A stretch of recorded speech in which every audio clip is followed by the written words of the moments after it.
cozy novel calls for a cozy jumper. This is Welcome to the Hyeonam-dong Bookshop, written by Korean author Hwang Bo-rum and translated into English by Shana Tan. First of all, well done to Bloomsbury for actually naming the translator on the cover of the book. Welcome to the Hyeonam-dong Bookshop is an incredibly cozy novel, perfect for January, which it is right now at the time of recording. This is an incredibly sweet piece of Korean fiction, but the sweetness of it, the coziness of it, is secondary to what I think is a greater achievement by the author, which is that Welcome to the Hyeonam-dong Bookshop brilliantly captures life. I'll explain what I mean in a second. First, what's it about? Welcome to the Hyeonam-dong Bookshop is a 300-page Korean novel. Its main protagonist is Youngju, a woman in her late 30s, and the blurb has told us that she's gone through a divorce, that she quit her job, and that she has opened a bookshop, which has always been her dream. But interestingly,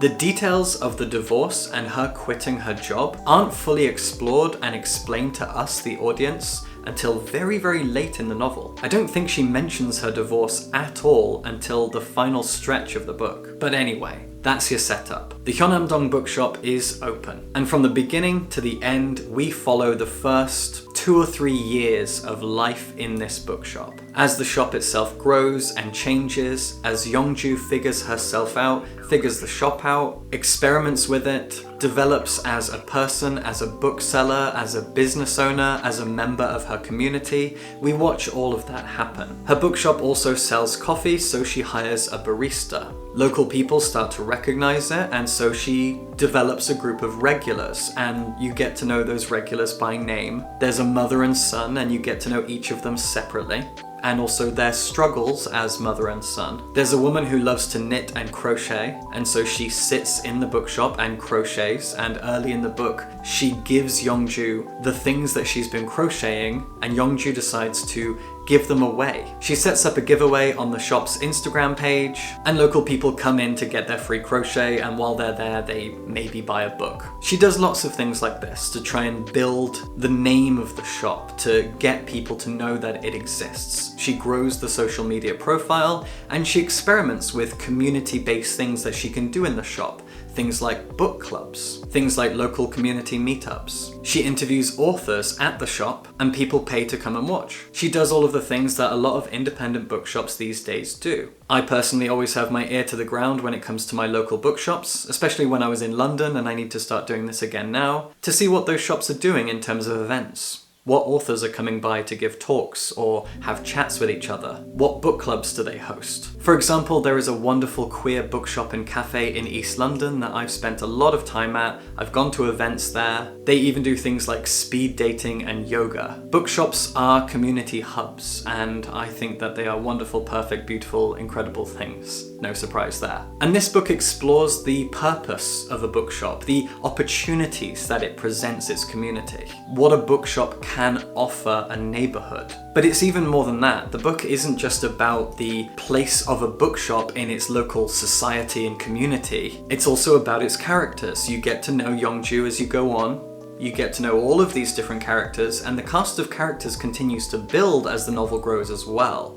You get to know names, you get to know their backgrounds, you get to know their family history, what their job is, how they spend their free time, and they start to connect with each other as well. They form bonds, friendships, relationships. And it's all really, really cozy and sweet. And it all feels very, very natural. Very easy. And then we have the kind of loose philosophical elements of the book. We quite often get insight into other characters. Not every chapter is about Youngju. Sometimes a chapter focuses on a different character, another staff member, or even a local regular. But whenever we're in Youngju's mind, we're often treated to something philosophical. She likes to think about things a lot. She ponders on stuff. She's in a bit of a crisis. She quit her job and went through a divorce because she realized she wasn't happy, and so she's been seeking happiness and trying to figure out what exactly happiness is, what it means, what it looks like, how to identify it. She has dreamt of opening a bookshop for so much of her life, and now she's about 38 and she's finally done it.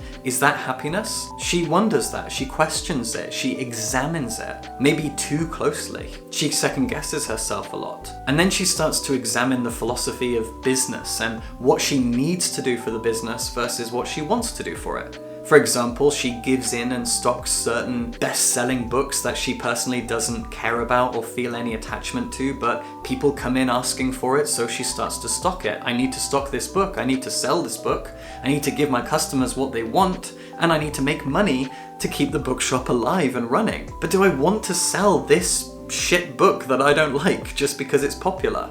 She asks questions like that early on, and they continue to grow and develop as the book goes on and as the shop itself grows and changes and becomes embedded into the geography and culture of her neighborhood. And there are more questions beside this as well. Yeongju is a very thoughtful, philosophical person, and I really enjoyed spending time in her mind. The only negative I have about her as a character is that she's very, very stoic. And so even though this book has very cozy vibes, she's not a particularly cozy person. She's often going through crises. You get the sense that she never finds the strength to smile and laugh. She takes everything very seriously, and so she's not a particularly cozy and joyous character to be around. So while this novel certainly ticks off all of the checklists for cozy vibes, it doesn't really have a cozy protagonist, and I kind of like that, because I said at the very beginning of this video that the book's greatest achievement is how it reflects life, even more so than it just being a really cozy book. Welcome to the Hyunam-dong Bookshop, as a novel, manages to reflect how life plays out. In its most basic sense, what I mean is that it doesn't have a plot, just like life doesn't have a plot. Cozy novels like this often don't really have a plot. They are low stakes. It would be easy to compare this to the works of Travis Baldree, Legends and Lattes, Bookshops and Bone Dust, but those books had more of a plot than this does. This is reflective of life. Things happen. This is about a woman exploring the future of her life and the business that she has created and now needs to grow and change and develop. It's life.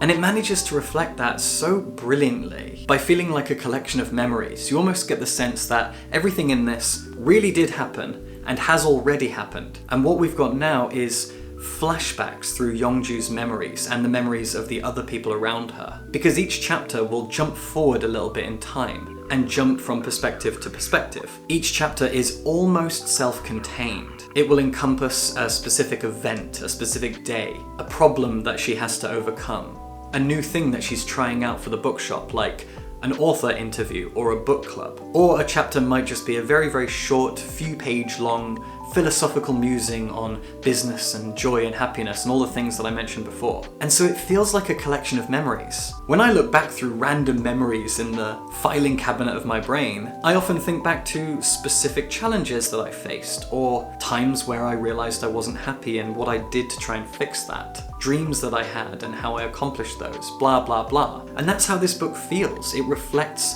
memory and life in a really calm, beautiful, and cozy way. It doesn't rush through anything. It's not really trying to get anywhere, because life isn't trying to get anywhere. We do things and things happen to us, and that's what happens here. Yeongju has agency. She tries things out. Maybe they work, maybe they don't, but also random things just happen. Customers come in and they offer her challenges that she has to face and overcome, and maybe they will make her grow, maybe they won't. That's life. It's wonderfully reflective of how we go about our day-to-day. In terms of our relationships, our social lives, our work, our business life, whatever it may be. It's wonderfully reflective of life, while being delightfully cozy. Low stakes, calm vibes, but also lots of philosophical questions being asked, and all of it, I have to say, has been translated exceptionally well here. Shana Tan is a gifted translator, for sure. She has honed her craft, and this really reflects that.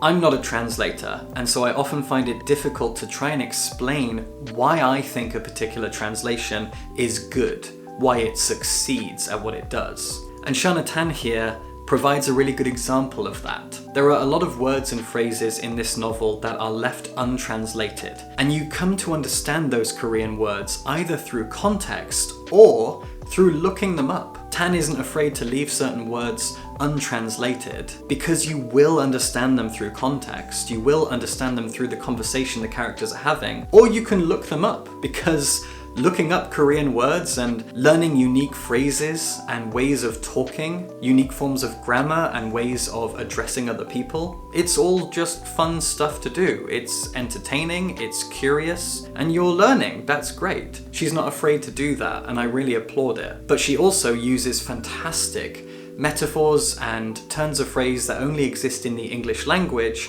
to show that she has mastered the translation in a cultural sense, and I think that's gorgeous. She does a great job of it. This is an animated translation, and I love that. Well done to her. Welcome to the Hyunam-dong Bookshop is a delightful piece of Korean fiction. A wonderful, pseudo-philosophical exploration of how life works for us and how we work for life, all wrapped up in very, very cozy vibes. A great Korean novel that you should definitely check out. And subscribe for books.